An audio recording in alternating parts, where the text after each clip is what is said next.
ভগবান শ্রীকৃষ্ণ বলেন, যেরকম অন্ধকারে আলো উজ্জ্বল হয় ঠিক তেমনি সত্য সবসময় উজ্জ্বল হয়।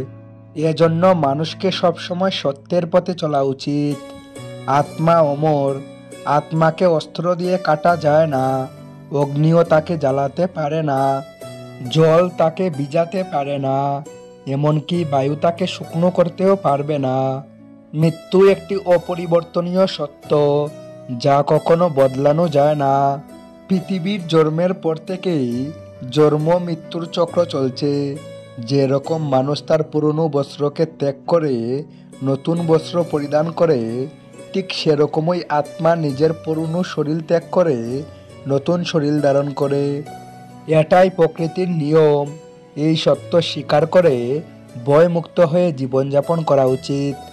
জ্ঞানী ব্যক্তি মৃত্যুর সুখ করেন না, কারণ তিনি জানেন যে মারা গেছে সে আবার জন্মগ্রহণ করবে, আর যে বেঁচে আছে সে একদিন অবশ্যই মারা যাবে।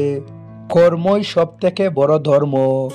ভগবান শ্রীকৃষ্ণ গীতায় অর্জুনকে উপদেশ দিয়ে বললেন, মানুষ কর্ম করার জন্যই জন্মগ্রহণ করেছে, আর কর্ম না করে কেউ থাকতে পারবে না। মানুষকে পরিণামের চিন্তা না করে নিজের কর্তব্য পালন করা উচিত। সব সময় ভালো কর্ম করা উচিত, কারণ কর্ম এমন একটি ফসল যা মানুষকে কোনো না কোনো দিন কাটতে হবেই।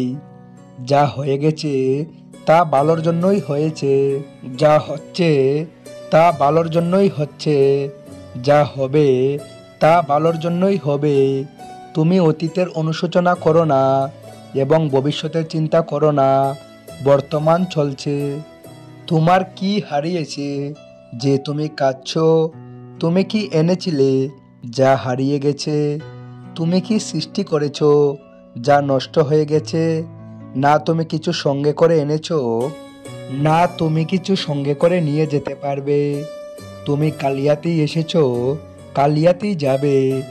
যা আজ তোমার আছে তা কালকে অন্য কারোর ছিল, পরশু অন্য কারোর হয়ে যাবে। তুমি যেটা নিজের ভেবে মগ্ন হয়ে আছো, এই প্রসন্নতাই তোমার দুঃখের কারণ হবে। পরিবর্তনই সংসারের নিয়ম। যাকে তুমি মৃত্যু ভাবছো সেটাই আসল জীবন। এক মুহূর্তে তুমি কোটি লোকের স্বামী হয়ে যেতে পারো, এক মুহূর্তে তুমি দরিদ্র হয়ে যেতে পারো। তোমার আমার ছোট বড় আপন পর মন থেকে মুছে দাও, তাহলে তুমি সবার আর সবাই তোমার হবে। এই শরীর তোমার নয়, তুমিও এই শরীরের নয়। এই শরীর পৃথিবী, জল, অগ্নি, বায়ু, আকাশ দ্বারা সৃষ্টি, আর এগুলোতেই মিশে যাবে। কিন্তু আত্মা স্থির। তাহলে তুমি কে? তুমি নিজেকে ভগবানের উপর ছেড়ে দাও। তোমার জন্য এটাই সর্বোত্তম উপায়। যে ওনার সমর্থন পেয়ে যায় সে ভয়, চিন্তা এবং সুখ থেকে দূর আর মুক্ত হয়ে যায়। শ্রীকৃষ্ণ বলেন, আমিই সবার গুরু। আমি গুরুর আগেও ছিলাম আর সব শেষ হওয়ার পরেও থাকব। সবই আমার মধ্যে আর আমি সবার মধ্যে। এই পৃথিবী, চন্দ্রমা, সূর্য, মাটি, বায়ু, জল সব আমিই বানিয়েছি। আমি ভগবান, শয়তান, রাক্ষস, অসুর এবং মানুষ বানিয়েছি। আমি ব্রহ্মা, আমি বিষ্ণু, আমি মহেশ্বর।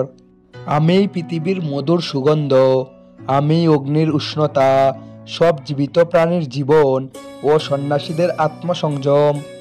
আমি সবার পালন করি আর আমি সবার বিনাশ করি। আমি পৃথিবীর সমস্ত প্রাণীদেরই জানি, কিন্তু বাস্তবে আমাকে কেউ জানে না। যখন যখন এই পৃথিবীতে পাপ ও অধর্ম বাড়বে, তখন তখন আমি তা ধ্বংস করতে পৃথিবীতে অবতরণ করব। ক্রোধ মানুষকে নরকের পথে নিয়ে যাওয়ার দরজা। ক্রোধের ফলে মানুষের মন অশান্ত হয়ে পড়ে। সে আবেগের বশে অনেকবার নিজের ক্ষতি করে ফেলে। ভগবান শ্রীকৃষ্ণ বলেন, মানুষকে রাগ থেকে দূরে থাকা উচিত। যতই রাগ হোক না কেন, নিজেকে শান্ত করার চেষ্টা করতে হবে। মনের উপর নিয়ন্ত্রণ রাখা জরুরি। মানুষের মন বায়ুর মতো চঞ্চল। মন মানুষকে কাম ভাবনার উপরে নিয়ে যায়। যদি জীবনের সফলতা অর্জন করতে চাও তাহলে মনকে নিয়ন্ত্রণ করা প্রয়োজনীয়। মনকে বশে আনার ফলে মাথার শক্তি কেন্দ্রীভূত হয়, যার ফলে কর্মে সফলতা পাওয়া যায়। গীতা অনুসারে যে মনের উপর নিয়ন্ত্রণ পেয়ে গেছে সে মনে উৎপন্ন বেকার চিন্তাভাবনার থেকে দূরে থাকে।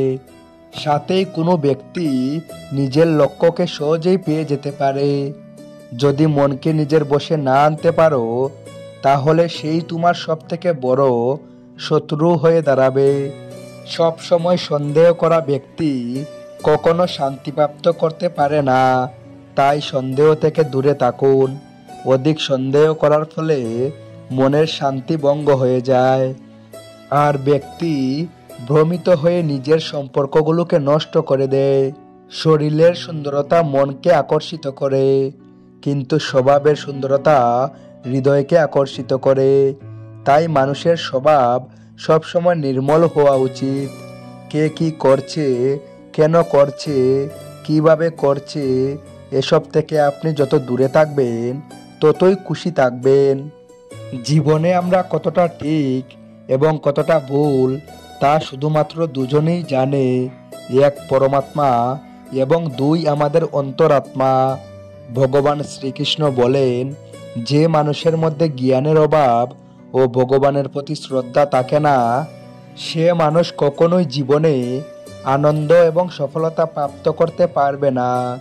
মায়া বিনাশের কারণ, মানুষের দুঃখের প্রধান কারণ মায়া। যে যত বেশি মায়া করবে সে তত বেশি কষ্ট ভোগ করবে। ভগবান শ্রীকৃষ্ণ বলেন, যে তোমার পাশে থাকে তুমি তার পাশে থাকো, যে তোমার সাথে প্রতারণা করছে তুমি তাকে ছেড়ে দাও। যেখানে আপনার সম্মান নেই সেখানে যাওয়া উচিত নয়, অন্যথায় লোকেরা আপনাকে বোকা এবং দুর্বল মনে করবে। যেখানে বৃষ্টি হয় না সেখানে ফসল নষ্ট হয়ে যায়, আর যেখানে সংস্কার নেই সেখানে বংশ নষ্ট হয়ে যায়। যারা বলেন আমার কাছে সময় নেই, আসলে তার প্রিয় মানুষদের তালিকায় আপনার নামই নেই। মধুর কথা বলো, কারণ যদি কথা আপনাকে ফেরত নিতে হয় তাহলে যেন তেতো না লাগে। নিজের আত্মসম্মান রাখা উচিত, না হলে লোক আপনাকে সেখানে অধিকার দেখাবে যেখানে শুধু আপনার অধিকার। যতক্ষণ না আপনি নিজের কাছেই হেরে যাচ্ছেন ততক্ষণ আপনাকে পৃথিবীর কেউ হারাতে পারবে না। দুর্বল তুমি নও, তোমার সময়, আর সময় সবারই বদলায়। আর তুমি শুধু নিজের কর্ম করে যাও। যে কখনো সংকট দেখেনি সে কখনো তার নিজের শক্তি অনুভব করতে পারবে না। যে অন্যের কষ্ট বুঝতে পারে, যার মধ্যে দয়া আছে, যাদের মন ভালো, তাদের আর জন্মগ্রহণ করতে হয় না। কাউকে কোনো জিনিস দিয়ে অহংকার করো না, কারণ কে জানে তুমি কোনো জিনিস দান করছো নাকি আগের জন্মের ধার শোধ করছো।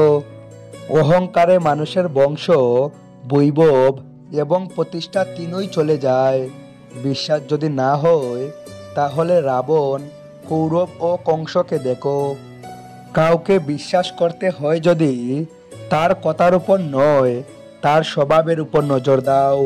রাগের সময় কিছুক্ষণ থেমে গেলে, ভুল করলে ঝুঁকে গেলে জীবন আরো সহজ হয়ে যেত। ভিডিওটি ভালো লাগলে একটি লাইক করবেন এবং শেয়ার করুন আপনার সমস্ত বন্ধুদের।